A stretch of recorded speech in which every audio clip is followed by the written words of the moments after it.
오늘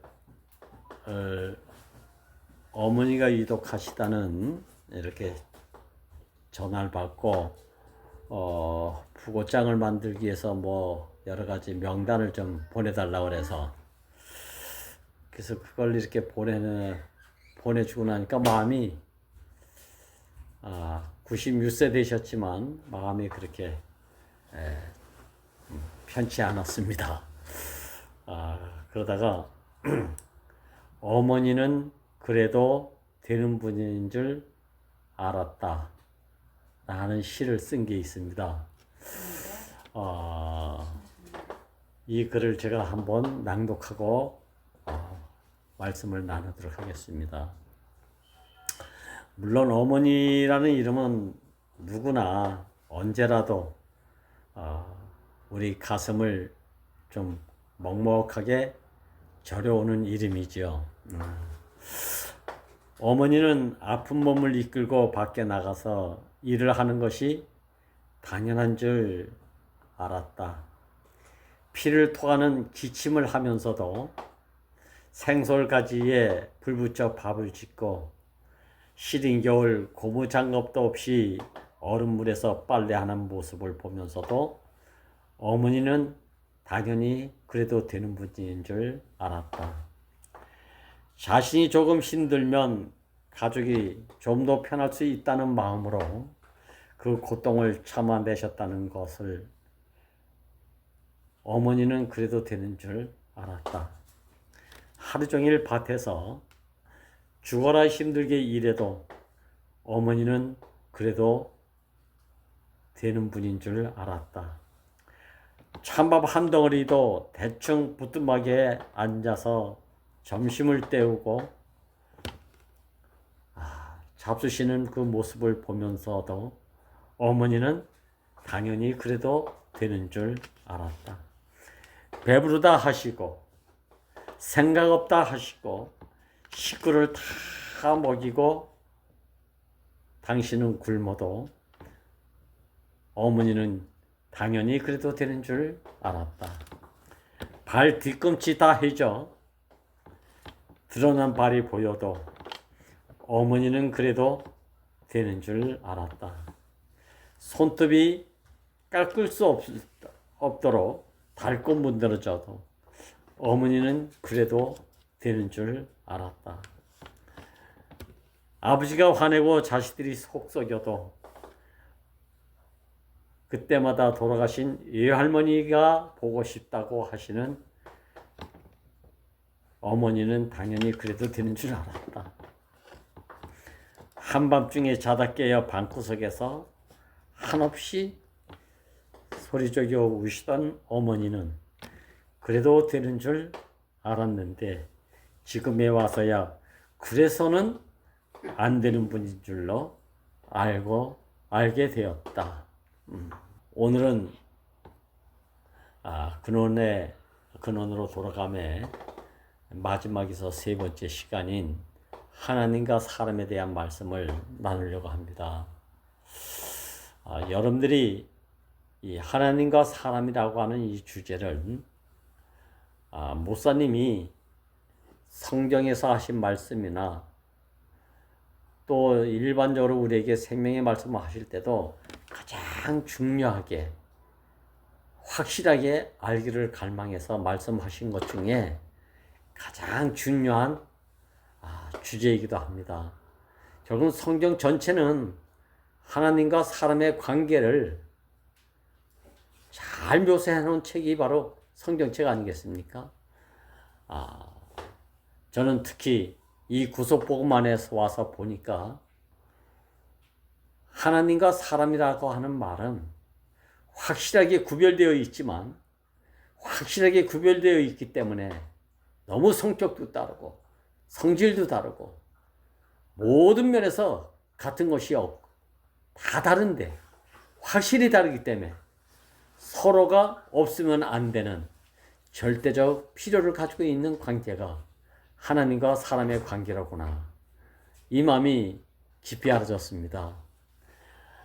이것은 꼭 씨와 흙은 어느 면으로 봐도 좀 더 닮은 점도 없고 같은 모양도 없고 성질 자체가 출생 자체가 다르지 않습니까?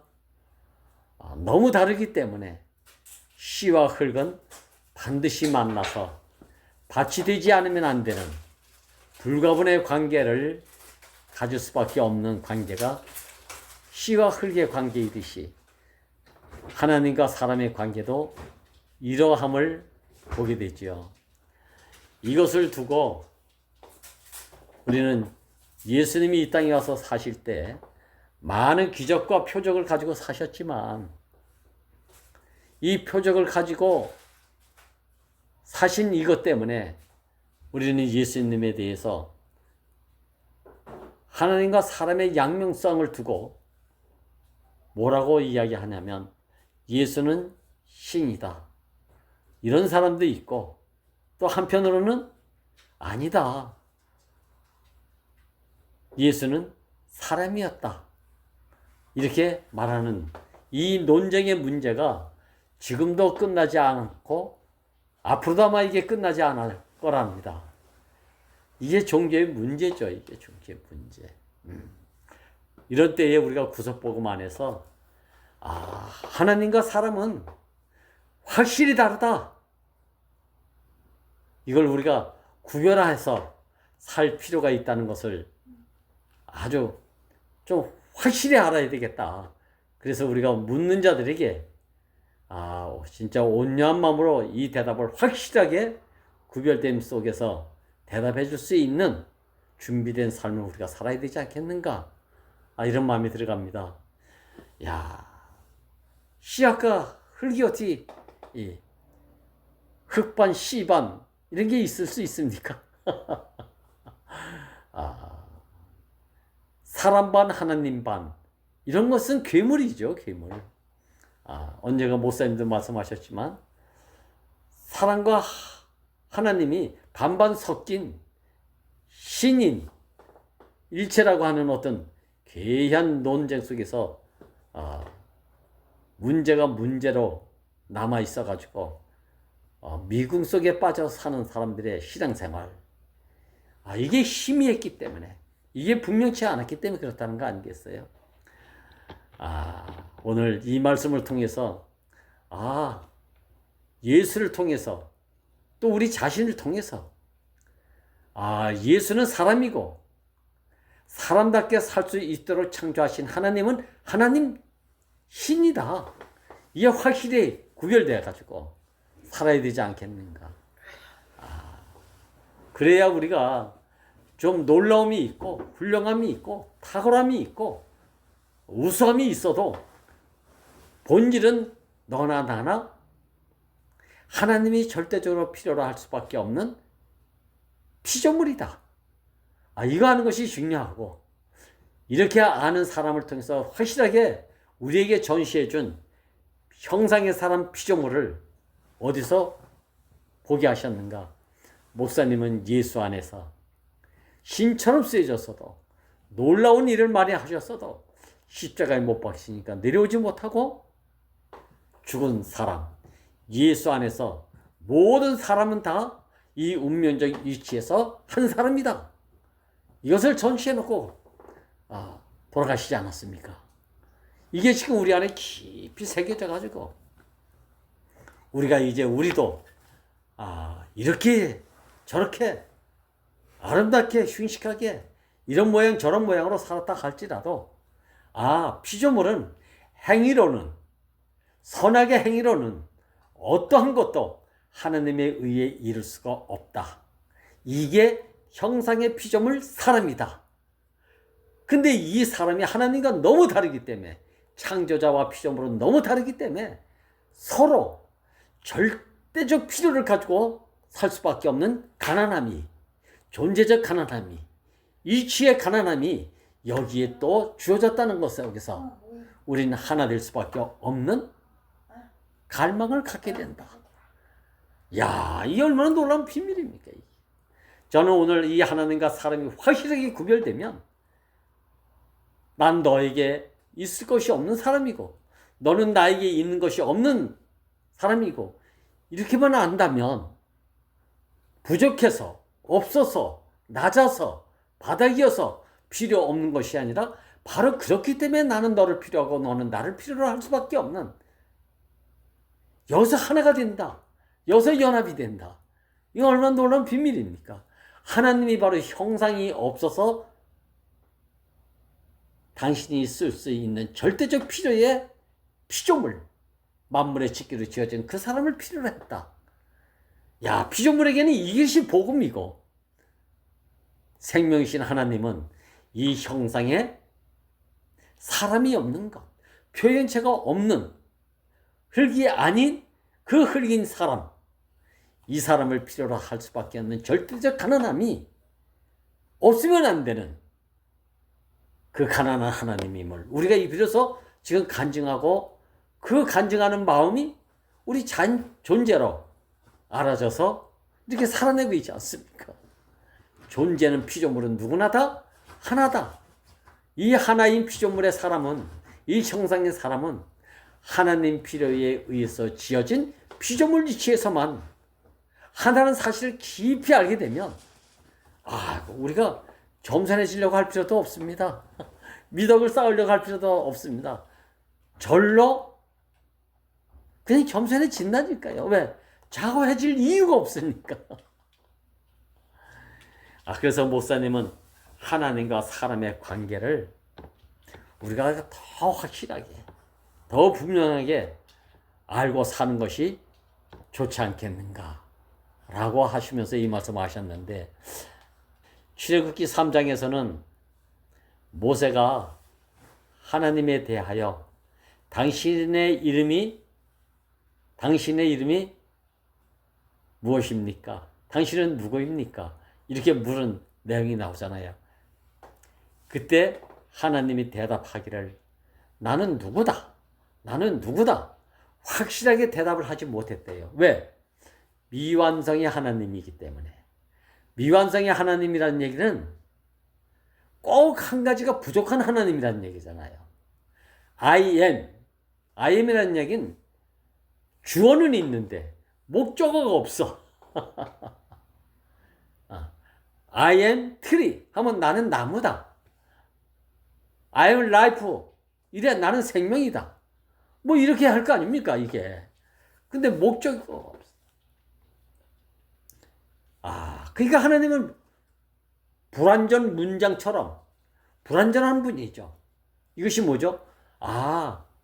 놀라운 신의 능력을 가지고 있다 하더라도 영이시기 때문에 형상과 모양이 없어서 스스로는 나타낼 수가 없었다.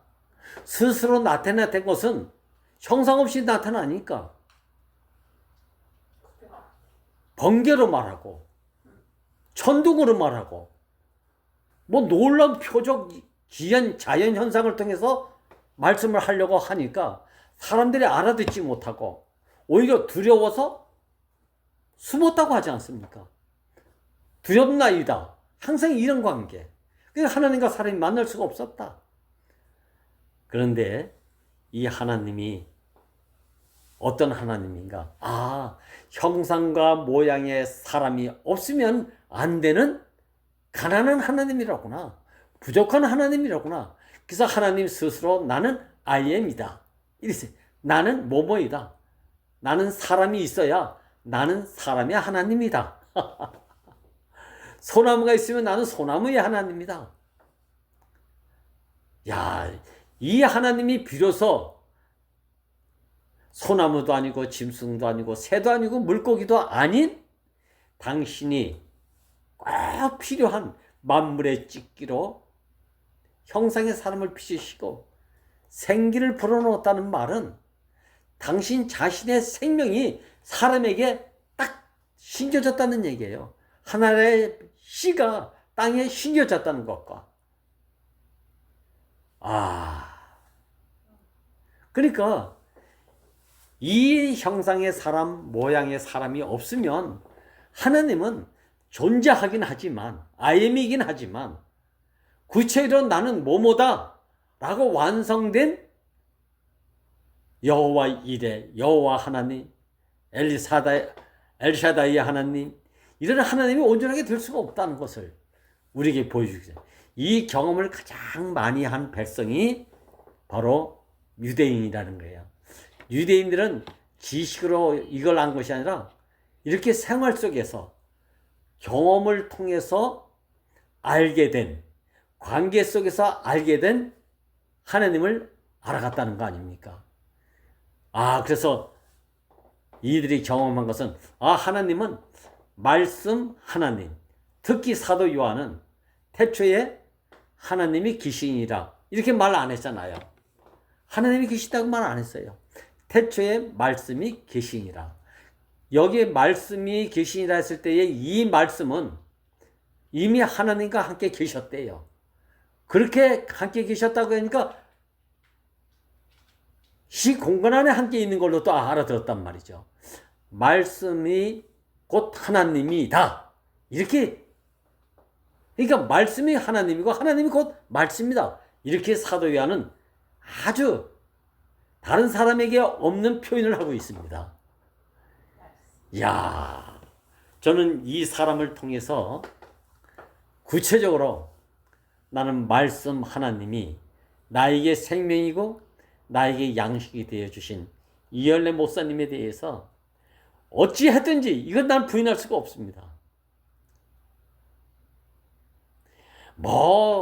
어떤 세대가 나타났든지 이 근원의 자리를 확실하게 우리에게 전시하고 보여주신 이분의 운명적 위치에서 내가 한치도 어긋날 수 없는, 근데 그럼 이열레는 예수보다 낫냐?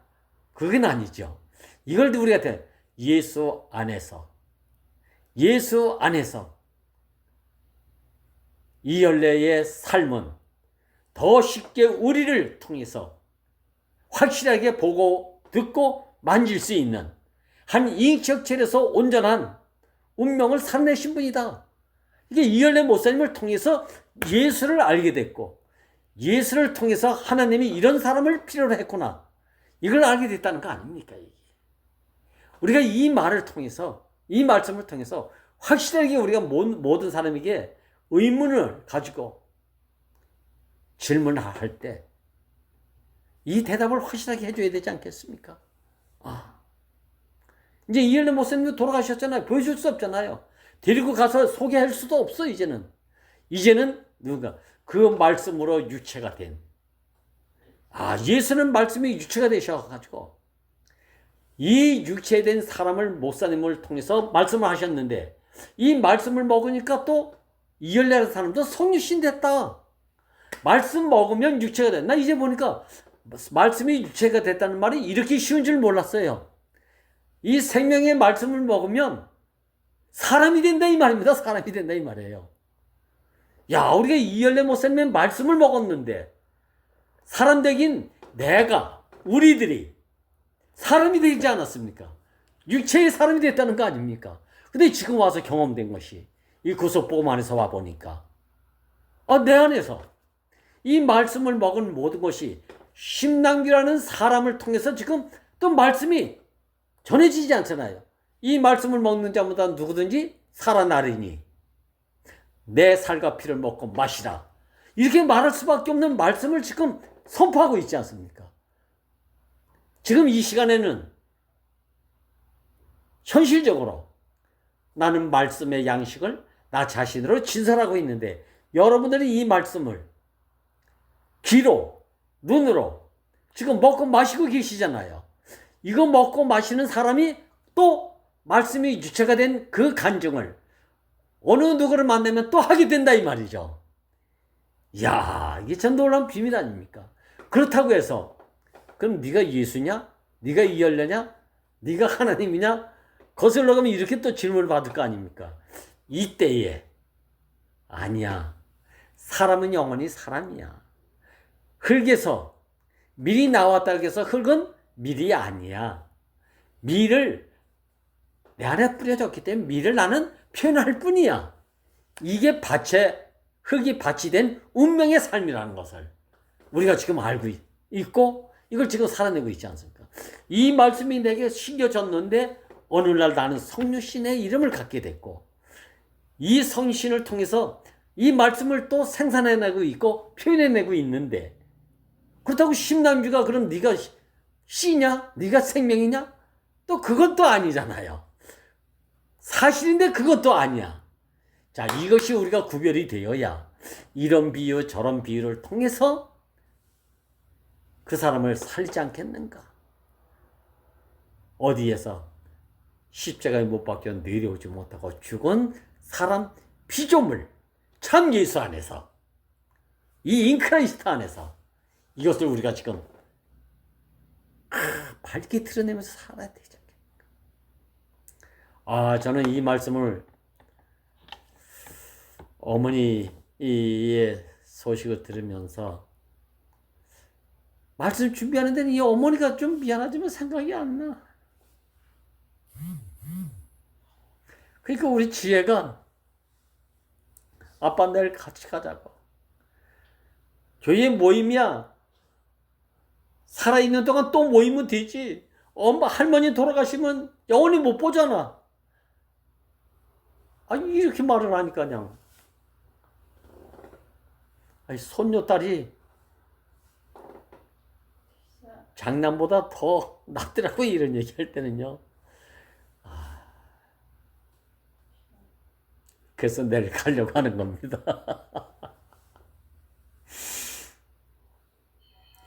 그러나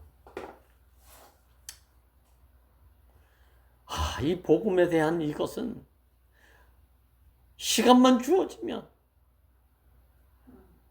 말씀이 유체가 된 그 존재의 위치에서 말씀을 나누고 싶어요.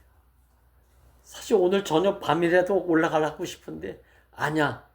금방 돌아가시는 거 아니까 오늘 화정사 모임이라도 하고 내일 새벽에 가자. 근데 너무 그게 내게 편해 더. 동생한테 전화해서 내일 간다 이러고. 야, 하나님은 말씀하는 대로 그대로 됐대요. 근데 사람은 말씀하는 대로 그대로 되지 않잖아요. 그대로 되시는 그분과 그 말씀을 전해줄 수 있고 표현할 수 있고 나타내줄 수 있고 뿌릴 수 있는, 사람이 하나님에게만 꼭 이렇게 쓰여질 수 있는 그 필요의 존재 위치에서 살게 된 이것이 진정한 복음이 아닌가. 만물의 지기가 이렇게 살 수 있으니까, 흙먼지가 이렇게 살 수 있으니까, 어떻게 이렇게 하나님을 대신해서 하나님이 할 수 없는 일을 사람 아니면 안 되는 그것을 우리가 지금 위임받아서 할 수 있다는 이 사실, 이게 복음이잖아요. 이게 복음이잖아요. 이보다 더 큰 복음이 어디 있습니까?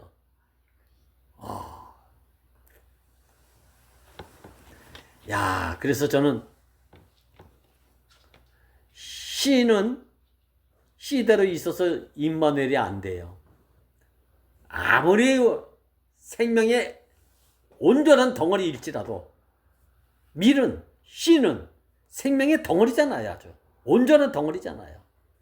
그렇다 할지라도 흙과 함께가 되지 않으면 절대로 생산이 안 된다.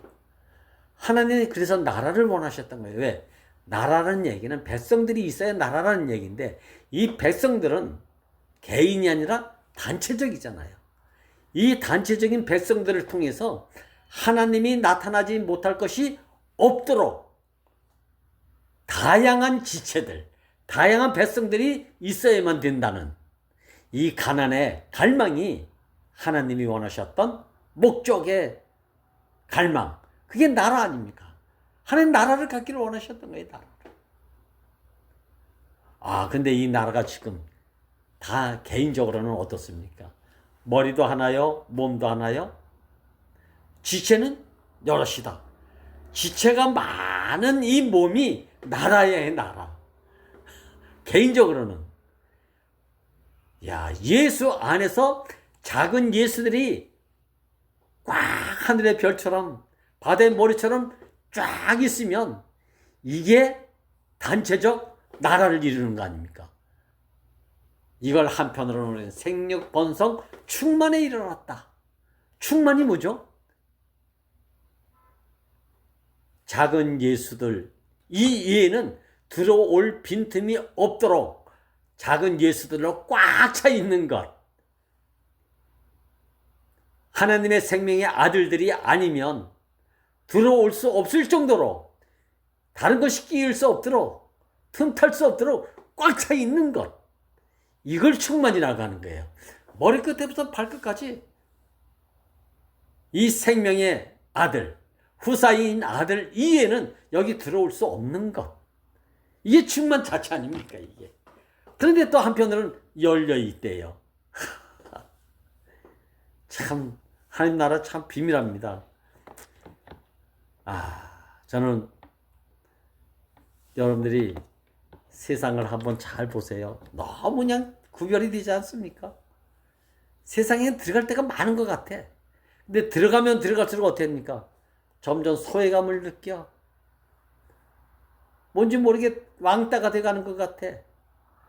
그래서 풍요 속에 빈곤이고 군중 속에 고독이라는 말을 그래서 하는 거예요. 분명히 무리 속에 있는데 난 항상 혼자야. 근데 우리는 한 사람만 있어도 있을 사람만 있으면 넉넉함을 느끼는 존재적 이치에서 후사로서 아들로서 지금 넉넉하게 살고 있음이 얼마나 감사합니까? 얼마나. 이게 숫자의 문제가 아니잖아요. 숫자의 문제. 저는 오늘 목사님도 그런 말씀 하셨지만 형상의 피조물이고 형상의 사람이자 이 사람을 통해서 하나님이 표현하고자 하는 모든 갈망을 여기서 100% 이상의 나타남과 표현됨이 바로 이 형상의 피조물이고 형상의 사람을 통해서 성취되고 이루어져 가는데 그 형상의 사람, 형상의 피조물이 누굽니까?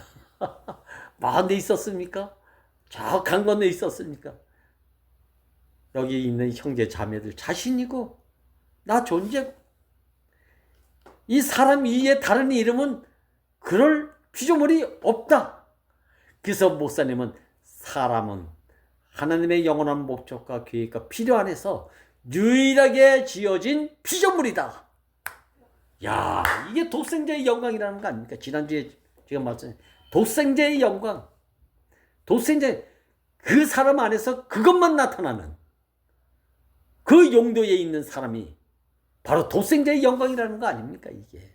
그게 여러분들 자신이고 나 자신이고. 단체적으로는 우리 모두가 이것을 표현할 때 하나님은 힘이 좋구나. 이제는 내가 잠자도 되겠구나. 하나님이 잠자고 안식하면 복은 누구에게 온다고요? 또 우리에게 온다는 거 아닙니까? 이게 후사요. 내가 언제 천사들을 내가 아들이라고 했냐? 후사라고 했냐? 상속자라고 했냐? 난 너희들 사람을 내 아들이라고 했고 후사라고 했다. 할렐루야. 이것이 하나님과 사람의 관계예요. 분명히 달라. 근데 꼭 있어야 돼. 이것에 대한 성취가 여러분들 다 아시지만 동정녀 마리아가 그리스도라 칭하는 예수를 낳으니까 그제서 비로소 옛적에 많은 선지자들 말씀하셨지만 거기는 아들이란 말을 못했고 만족함이 없었기 때문에 쉬지 못했는데 쉬실 만한 마지막 날 아들로 말씀하시는 말씀이 주체가 된 사람이 딱 나타나니까 안식하셨다는 거 아닙니까? 그래서 거기서 나온 말씀이 이가 내 후사다.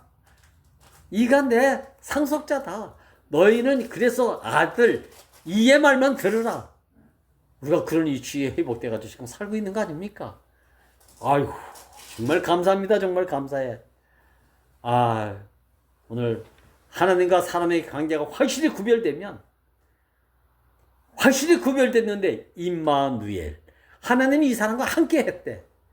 야, 씨와 흙이 완전히 확실하게만 구별되면 여기 연합이 되는데 뭐가 된다고요? 밭이 되었다. 이 말이 똑같은 말 아닙니까 이게. 주님을 찬양합니다.